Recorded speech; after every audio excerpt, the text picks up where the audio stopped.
and you will never tune in. You know what it is. My opinions are facts podcast. Yeah. Straight up.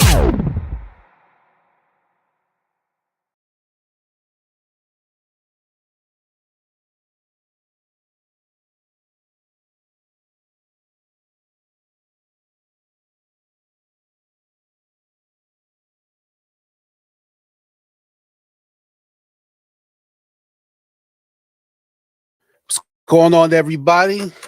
Good morning on this Sunday. Beautiful Sunday. A little chilly out where I'm at, but here we are. Yesterday was kind of crazy. Cinderellas didn't make it like I thought they would. Actually, everybody who was supposed to win yesterday really won. That Michigan game, it really put up 91 points. I was shocked about that one, but nonetheless, here we are. We're gonna get to these games. First one start at 12:15, so I'm gonna get right to these picks for y'all. What up, everybody on TikTok? Welcome to the pod today. I'm gonna give you all these picks, man. Let's get some winners for this Sunday. First thing first on the menu, we got UConn versus Florida. It's +9. I had to give a UConn. 150 is the over. And looking at the stats last game, UConn only had 5 fast break points. That's not too good. They really won the battle in the paint, 72% from the free throw line, and they was crashing the boards pretty good, so they got the job done, carrying them on to victory. But going against this Florida team, you got to do a lot better than that. Definitely got to force some more turnovers if you want a chance against these boys. Of course, last game, Florida hit 10 threes. I mean, it came out scorching hot, like really scorching hot. 81% from the free throw line. You know, we do that good. Ain't no stopping that. They had 21 offensive rebounds, so they was really crashing the boards and getting a lot of second chance points. And they had 16 points off of turnovers. And the boy Clayton, he went 4 from 9 for the 3-point line. He's really killing them. I mean, he came out the gate smoking them boys. Whew. It was a lethal one. But for this one, I'm going to definitely lean toward Florida. They are on a mission. I mean, Bobby Hurley, you know, you expect traditionally he would probably coach up a good as he can defensive scheme for them to stop that, but it's really going to be tough. I mean, they have to try to win the turnover game, and Florida doesn't do much of that at all. And try to slow down this 3-point press. They scored with 95 last game, so yeah, I'm taking Florida on the spread. I think today to get it done. They're not playing no games. They want to get this game over with and move on to next week. So I'm gonna rock with them. There's really not much else you could say. The only chance UConn even got maybe covering the spread is causing turnovers, but we'll see how that goes. But I'm rocking with 9.5 Florida State for the spread. Next game, we got Baylor versus Duke. They're giving Baylor 11.5 points. Over is 144.5. Last game, Baylor, they gave up 10 3-pointers. Can't do that at all. 78 from the free throw line ain't too bad if, you know, the game was stay somewhat close. I think they can have ice cold veins and hit from the free throw line where it really counts at. They had 15 points off a turnover, so it wasn't too bad. But, you know, you're going against Duke, number 1 seed by far. And Duke hit 14 3-pointers last game, 36 points in the paint, so they just was dominant everywhere from the beginning of that game. You had Proctor from Duke. He went 6 from 8 from 3-point line, 75% from the free throw line. So with that one, I think Duke gets it done. A lot of people feel like Baylor can keep the game close on the spread. I just feel Duke, another team, like I said, Florida, these two teams right here, they want to get this over with. They want to get the rest, and they ready for next week. So I'm taking Duke on the spread also too today. 11.5 for that one. Like I said, Baylor got their work cut out for them today if they feel they have a chance. So I'm rocking with Duke, 11.5. I ain't playing no games. And mind you, Cooper Flag really didn't have to do too much. So he might have to play a little bit more this game as far as, you know, taking more shots. But they really need him last game anyway. But see what happens today, 11.5 for Duke. Next game on the menu, got Illinois and got my favorite college basketball team of all time. We talking about the Wildcats of Kentucky. 1.5 is the spread they're giving for Kentucky. The over Total score is 169.5. That's sounds real high. Sounds real high. But here's why the over is so high as it is. Illinois last game hit 12 3-pointers, perfect from the free throw line, which I always keep that. A game like this, 1.5, and you're perfect from the free throw line, that tells me you really have ice in your veins. And I think when it gets down close, there should be no nervousness, when it comes to them free throw shots. They also dominated in the paint, and they put up 86 points last game. So they look good. They showed on that court too. First half was kind of close. Second half, they just took off and distanced themselves from them. Then we got the Wildcats. They made 10 3-pointers last game, 62% from the line. That's not too good. Not when a game close spread like this and it's dictated to be or predicted to be close. They also had 19 points off turnovers, which is good. That means every time they got a steal, deflection, whatnot was, they turn it into points, and that's real good.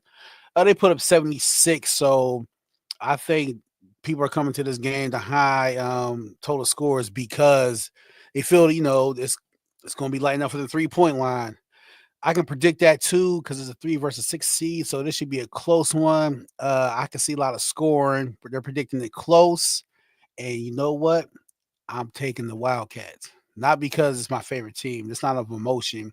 I just feel traditionally it's getting back to the promised land. They ain't gonna get all the way there, but they're gonna get past today, and they're gonna live to see another day. So they should be there next Friday.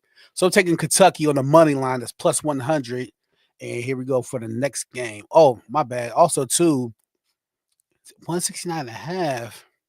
I think a lot of people are going to get greedy. The bookies or the bettors are going to definitely lean on that over for 169.5. I'm gonna take the under. I don't think the three is gonna fall like they should. So I don't know. Who's that? Advising co-host. I ain't gonna do that one. Maybe next time. On my TikTok. But yeah. Let's go to the next game. Alabama versus St. Mary's. Now this one right here is really, really, really funny because Alabama just they're 2 seed, but they wasn't convincing to me. Yeah, they put up 90 points last game. Oh, I'm sorry. They're giving St. Mary's 5.5 points. For the spread, 149.5 is the total score. Like I said, Alabama scored 90 points last game. They only made 6 threes, but playing who they playing against, I think it was I can't remember, but it was horrible. So they really didn't need much. 66% from the line. That's not good either, but given who they was playing against, it really didn't matter. Over half the points came from within the paint, so they dominate, but they gave up Robert Morris. I'm sorry, that's who they played against. Shout out to Robert Morris. That's a school down, Western PA, Pittsburgh area. But Dickerson from Robert Morris had 25 points against him. That's not good. Yeah, my bad. Yeah, they scored 90, but they only won by 10. That game was getting a little scary for them. So I don't know what that was. Like I said, maybe let their foot off the gas, or they probably thought that, hey, we're gonna get through this, but that's not a good look going against the St. Mary team, who looking like the last Cinderella we got up in here. But with them, St. Mary had bad 3-point shooting, 66% from the free throw line, and they didn't score off no turnovers. And you're not definitely beating Alabama if you can't score for no turnovers. A lot of people I was seeing leaning towards St. Mary for the spread. Um, I can't see that. I mean, you got Alabama scored 90 on a iffy game against Robert Morris. I think they could do the same with them. So I'm gonna go with Alabama. I'm gonna take that 5.5. I think they get it done. I just feel like mostly all the favorites are going to get past today. St. Mary's might put up a fight first half. I think second half they're going to cruise control and probably winning by at least by 8 points or so. So I'm gonna go Alabama 5.5 for the spread. Next game we got Colorado State and Maryland. Man, every time I think of Maryland, I'm thinking about the old days, Joe Smith and all them guys. They used to have some powerful teams, the Big East era. But we got Colorado State plus 8.5. They're getting 143.5 is the total score. Last game, Colorado State had 11 threes, 70% from free throw line, 11 points off a turnover. They scored 78 points. Had a pretty good game that last game for them. Maryland coming in scoring 73 points their last game. 50% from the free throw line, scored 81. So this one, I did watch both games, but I watched the Maryland a little tad bit of that. I got Colorado State covering the spread for sure. I think they get it done. They, hit from threes. They'll smack the 3-point shots down. And I think they cover the spread. Not to win, but I got them covering the spread for sure. So Colorado plus 8.5. For the next game, we got Ole Miss plus 5.5. 144.5 is the over under for the total score. Iowa State coming in. Like I say, they scored 82 points last game, had that convincing win. Only dropped 7 threes, wasn't much needed because they dominate the paint for sure. 62% from the free throw line. Like I said, it was no hard task, so that game really didn't. The numbers kind of lied on this one. And going against Ole Miss, who they playing against too, wasn't much of nothing. They hit 8 3, 65% from the free throw line, 10 points off turnovers. This one's a hard read. I like the over. I just like the over on this one. I'm gonna take that. I think it should be some good scoring. A pretty decent matchup. They evenly square up against each other, so I feel they get it done. A lot of scoring, definitely gonna be in the second half. So I'll take the 144.5 over. Next game we got, excuse me, y'all. New Mexico versus Michigan State. New Mexico getting 7.5. 148.5 is the total over under for total points. New Mexico scored 75 last game. They only had 5 3-pointers. Yeah, you're not gonna get too far in the tournament only hitting 5 3-pointers. Believe that. But they was 85% from the free throw line, and that's it's always important to me. That always stands out to me in the stats. And they had 21 points off a turnover too. So that means, they get it how they get it and turn into points. And that's how you stay in the game, and that's how you win games. And that's why they're here today to play.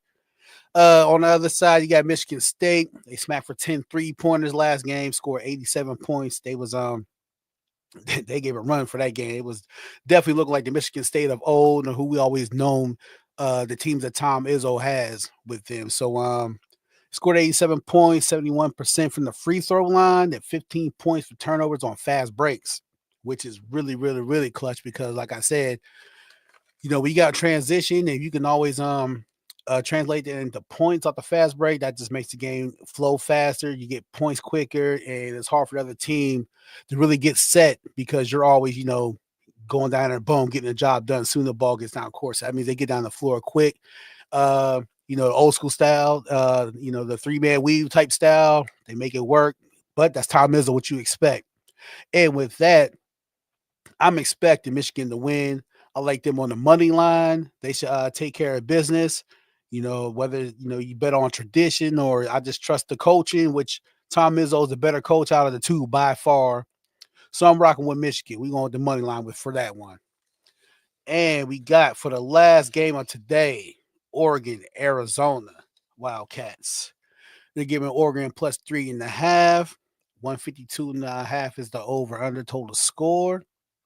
And Oregon came last game. They scored, they hit 10 threes, 81% from the free throw line, 17 points off of turnover. So that means, they get the score, they make it work for themselves. On the other side, Arizona hit 12 threes last game, 30% from the free throw line. So, which means they really wasn't getting fouled, and they did because I think they was only I think it was like 6 for 10. So they didn't even see the line that game. They just was dominating. This was too much for who they played against. 13 fast break points off the turnovers. So with this one right here, with the prediction, how I'm looking at this, Arizona traditionally wise, them boys, man, the players they have through the years. Your boy Gil was there, Gil Arenas. But we all remember, well, if you're really a basketball fan like me, you remember Stoudemire, that team right there. It's one of the best teams you ever seen, man. They put a hell of a playoff run that year, or tournament run that year. That was 97.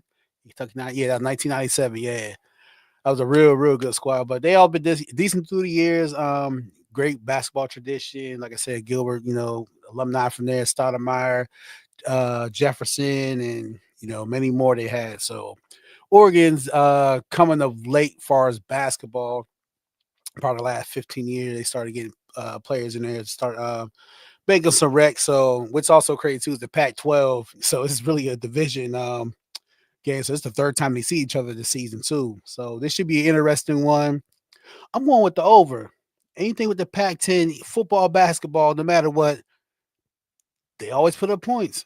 You always see the points, come about in the Pac-12, and like I said, both sports. So why not go for the over again? I feel it's gonna be a lot of threes being hit, a lot of fast break points, and just back and forth, back and forth. So if you are looking for a winner, you always go to the free throw percentage. And like I said, Arizona was 6 for 10, so they really didn't get to the line. Like I said, they was doing too much, so they didn't get fouled much at all. But for the number wise, Oregon's 81% for the free throw line. So that means if things get close, the ice in the veins will go to Oregon. So 3.5. I like that. I like that spread a little bit, but that's not on my ticket. My ticket is the over. Pac-12, that's what they do. They score. So I'm gonna do it with that one. But today, like I said, it should be a good day to win some money. Gotta get the money today. Gotta get these wins today. It's been a topsy turvy up and down tournament so far, as far as bets and parlays and whatnot. Really just the favorites. What right now they're 25-6. So everybody who's predicted to win really won. So they're moving on to the tournament. It's looking like how a tournament is supposed to look. The better team is just winning flat out. And the way it's looking today, that's how I'm seeing it.